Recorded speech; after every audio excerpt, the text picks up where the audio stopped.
अथाष्टमोध्याय।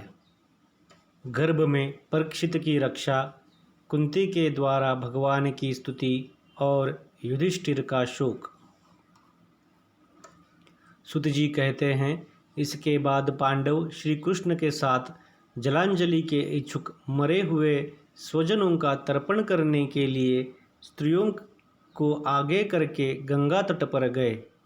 वहाँ जब सबने मृत बंधुओं को जलदान दिया और उनके गुणों का स्मरण करके बहुत विलाप किया, तदनंतर भगवान के चरण कमलों की धूलि से पवित्र गंगा जल में पुनः स्नान किया।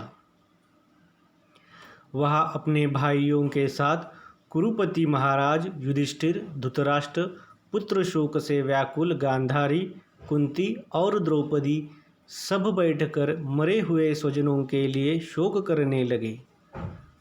भगवान श्री कृष्ण ने धौम्यादि मुनियों के साथ उनको सांत्वना दी और समझाया कि संसार के सभी प्राणी काल के अधीन हैं, मौत से किसी को कोई बचा नहीं सकता।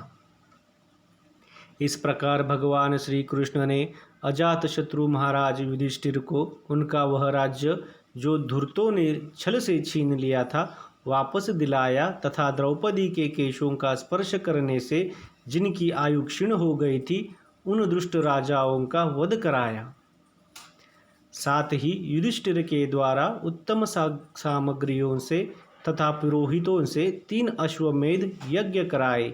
इस प्रकार युधिष्ठिर के पवित्र यश को सौयज्ञ करने वाले इंद्र के यश की तरह सब और फैला दिया। इस बाद भगवान श्री कृष्ण ने वहाँ से जाने का विचार किया। उन्होंने इसके लिए पांडवों से विदा ली और व्यास आदि ब्राह्मणों का सत्कार किया। उन लोगों ने भी भगवान का बड़ा ही सम्मान किया। तदनंतर सात्याकी और उद्धव के साथ द्वारका जाने के लिए वे रथ पर सवार हुए। उसी समय उन्होंने देखा कि उत्तरा भय से विह्वल होकर सामने से दौड़ी चली आ रही है। उत्तरा ने कहा, देवाधिदेव जगदीश्वर, आप महायोगी है, आप मेरी रक्षा कीजिए, रक्षा कीजिए। आपके अतिरिक्त इस लोक में मुझे अभय देने वाला और कोई नहीं है, क्योंकि यहाँ सभी परस्पर एक दूसरे की मृत्यु के निमित्त बन रहे हैं। प्रभो, आप सर्वशक्तिमान हैं। यह दहकते हुए लोहे का बाण मेरी ओर दौड़ा आ रहा है। स्वामिन, यह मुझे भले ही जला डाले, परंतु मेरे गर्भ को नष्ट न करे, ऐसी कृपा कीजिए। सुत जी कहते हैं, भक्तवत्सल भगवान श्री कृष्ण उसकी बात सुनते ही जान गए कि अश्वत्थामा ने पांडवों के वंश को निर्बीज करने के लिए ब्रह्मास्त्र का प्रयोग किया है।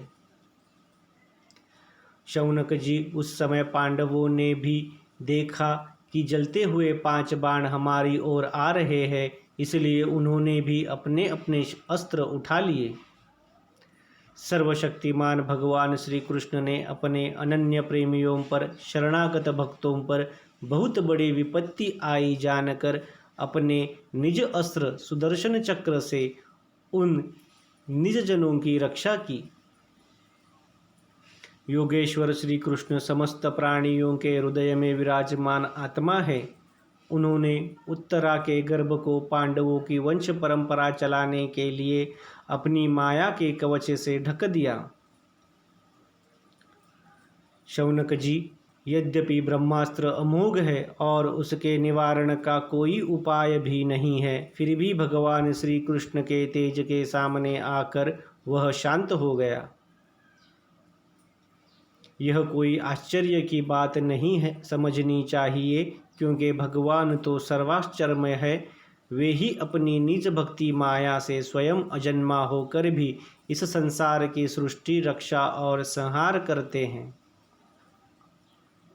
जब भगवान श्री कृष्ण जाने लगे, तब ब्रह्मास्त्र की ज्वाला से मुक्त अपने पुत्रों के और द्रौपदी के साथ सती कुंती ने भगवान श्री कृष्ण की इस प्रकार स्तुति की। कुंती ने कहा, आप समस्त जीवों के बाहर और भीतर एक रस स्थित है, फिर भी इंद्रियों और वृत्तियों से देखे नहीं जाते, क्योंकि आप प्रकृति से परे आदि पुरुष परमेश्वर है। मैं आपको नमस्कार करती हूँ। इंद्रियों से जो कुछ जाना जाता है उसकी तह में आप विद्यमान रहते हैं और अपनी ही माया के पर्दे से अपने को ढके रहते हैं। मैं अबोध नारी आप अविनाशी पुरुषोत्तम को भला कैसे जान सकती हूँ। जैसे मूढ़ लोग दूसरा वेश धारण किए हुए नट को प्रत्यक्ष देखकर भी नहीं पहचान सकते, वैसे ही आप दिखते हुए भी नहीं दिखते। आप शुद्ध हृदय वाले विचारशील जीवन मुक्त परमहंसा के हृदय में अपनी प्रेममयी भक्ति का सृजन करने के लिए अवतीर्ण हुए हैं। फिर हम अल्प बुद्धि स्त्रियां आपको कैसे पहचान सकती है। आप श्री कृष्ण वासुदेव देवकी नंदन नंद गोप के लाडले लाल गोविंद को हमारा बारंबार प्रणाम है, जिनकी नाभि से ब्रह्मा का जन्म स्थान कमल प्रकट हुआ है, जो सुंदर कमलों की माला धारण करते हैं, जिनके नेत्र कमल के समान विशाल और कोमल है, जिनके चरण कमलों में कमल का चिन्ह है। श्री कृष्ण, ऐसे आपको मेरा बार बार नमस्कार है। ऋषिकेश, जैसे आपने दुष्ट कंस के द्वारा कैद की हुई और चिरकाल से शोकग्रस्त देवकी की रक्षा की थी, वैसे ही पुत्रों के साथ मेरी भी आपने बार बार विपत्तियों से रक्षा की है। आप ही हमारे स्वामी हैं, आप सर्वशक्तिमान हैं। श्री कृष्ण, कहाँ तक गिनाऊं। विष से, लाक्षागृह की भयानक आग से, हिडिंब आदि राक्षसों की दृष्टि से, दुष्टों की द्यूत सभाओं से, वनवास की विपत्तियों से और अनेक बार के युद्ध में अनेक महारथियों के शस्त्रास्त्रों से और अभी अभी इस अश्वत्थामा के ब्रह्मास्त्र से भी आपने ही हमारी रक्षा की है। जगत गुरु, हमारे जीवन में सर्वदा पद पद पर विपत्तियां आती रहे, क्योंकि विपत्तियों में ही निश्चित रूप से आपके दर्शन हुआ करते हैं और आपके दर्शन हो जाने पर फिर जन्म मृत्यु के चक्कर में नहीं आना पड़ता। ऊंचे कुल में जन्म, ऐश्वर्य, विद्या और संपत्ति के कारण जिसका घमंड बढ़ रहा है, वह मनुष्य तो आपका नाम भी नहीं ले सकता, क्योंकि आप तो उन लोगों को दर्शन देते हैं जो अकिंचन हैं। आप निर्धनों के परम धन हैं। माया का प्रपंच आपका स्पर्श भी नहीं कर सकता। आप अपने आप में ही विहार करने वाले परम शांत स्वरूप है। आप ही कैवल्य मोक्ष के अधिपति है। आपको मैं बार बार नमस्कार करती हूँ। मैं आपको अनादि अनंत सर्वव्यापक सबके नियंता काल रूप परमेश्वर समझती हूँ। संसार के समस्त पदार्थ और प्राणी आपस में टकराकर विषमता के कारण परस्पर विरुद्ध हो रहे हैं, परंतु आप सब में समान रूप से विचर रहे हैं। भगवान, आप जब मनुष्यों की सी लीला करते हैं तब आप क्या करना चाहते हैं, यह कोई नहीं जानता। आपका कभी कोई न प्रिय है और न अप्रिय। आपके संबंध में लोगों की बुद्धि ही विषम हुआ करती है। आप विश्व के आत्मा है, विश्व रूप है। न आप जन्म लेते हैं और न कर्म ही करते हैं, फिर भी पशु पक्षी मनुष्य ऋषि जलचर आदि में आप जन्म लेते हैं और उन योनियों के अनुरूप दिव्य कर्म भी करते हैं। यह आपकी लीला ही तो है। जब बचपन में आपने दूध की मटकी फोड़कर यशोदा मैया को खींचा दिया था और उन्होंने आपको बांधने के लिए हाथ में रस्सी ली थी, तब आपकी आंखों में आंसू छलक आए थे, काजल कपोलों पर बह चला था, नेत्र चंचल हो रहे थे और भय की भावना से आपने अपने मुख को नीचे की ओर झुका लिया था। आपकी उस दशा का लीला छवि का ध्यान करके मैं मोहित हो जाती हूँ।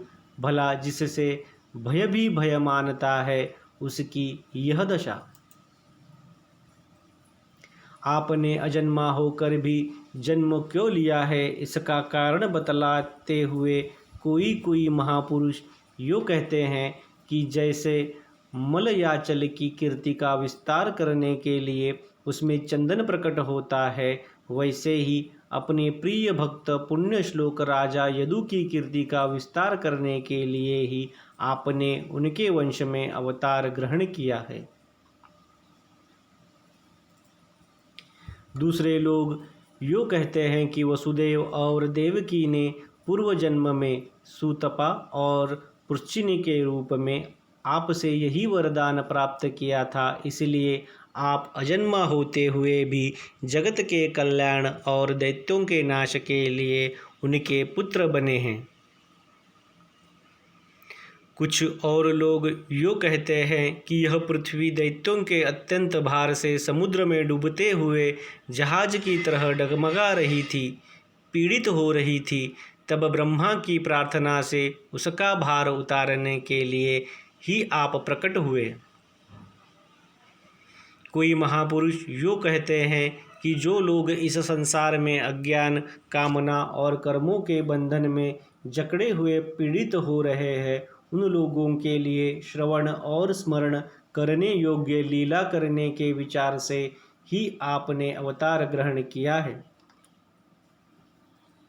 भक्तजन बार बार आपके चरित्र का श्रवण, गान, कीर्तन एवं स्मरण करके आनंदित होते रहते हैं। वे ही अविलंब आपके उस चरण कमल का दर्शन कर पाते हैं जो जन्म मृत्यु के प्रवाह के सदा के लिए रोक देता है।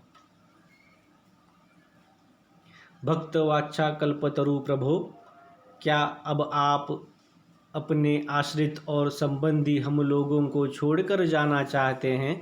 आप जानते हैं कि आपके चरण कमलों के अतिरिक्त हमें और किसी का सहारा नहीं है। पृथ्वी के राजाओं के तो हम यूं ही विरोधी हो गए हैं। जैसे जीव के बिना इंद्रियां शक्तिहीन हो जाती है, वैसे ही आपके दर्शन बिना यदुवंशियों को और हमारे पुत्र पांडवों के नाम तथा रूप का अस्तित्व ही क्या रह जाता है। गदाधर आपके विलक्षण चरण चिन्हों से चिन्हित यह कुरुजांगल देश की भूमि आज जैसी शोभायमान हो रही है, वैसी आपके चले जाने के बाद न रहेगी। आपकी दृष्टि के प्रभाव से ही यह देश पकी हुई फसल तथा लता वृक्षों से समृद्ध हो रहा है। ये वन, पर्वत, नदी और समुद्र भी आपकी दृष्टि से ही वृद्धि को प्राप्त हो रहे हैं।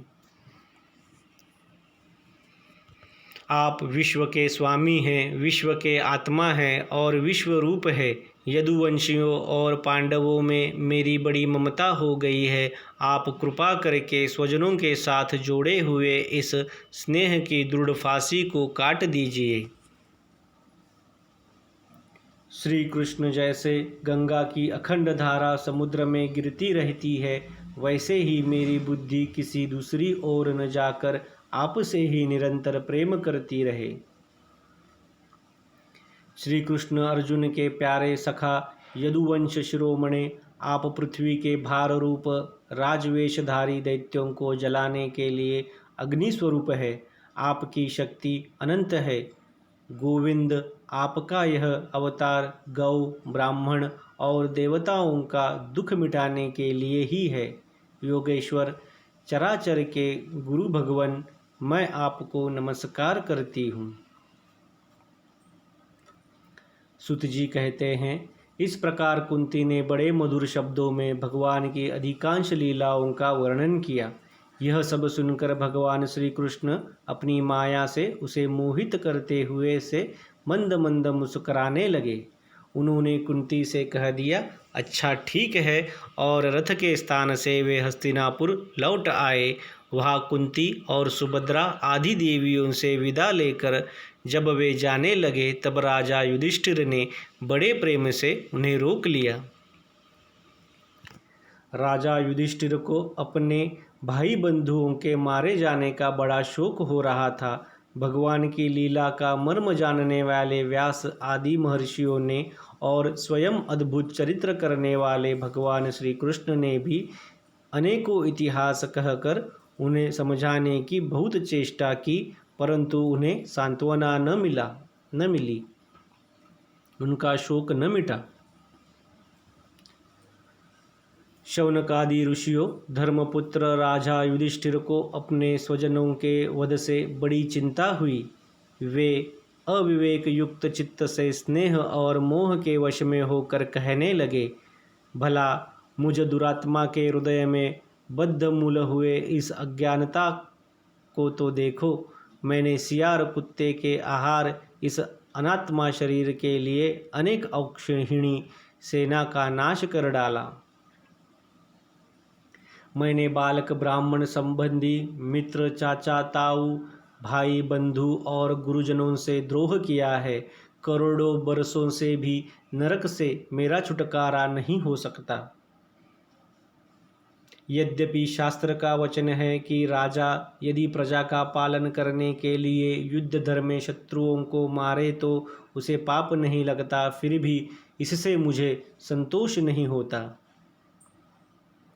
स्त्रियों के पति और भाई बंधुओं को मारने से उनका मेरे द्वारा यहाँ जो अपराध हुआ है उसका मैं गृहस्थोचित यज्ञ यागादि दो के द्वारा मार्जन करने में समर्थ नहीं हूँ। जैसे कीचड़ से गंदला जल स्वच्छ नहीं किया जा सकता, मदिरा से मदिरा की अपवित्रता नहीं मिटाई जा सकती, वैसे ही बहुत से हिंसा बहुल यज्ञों के द्वारा एक भी प्राणी की हत्या का प्रायश्चित नहीं किया जा सकता।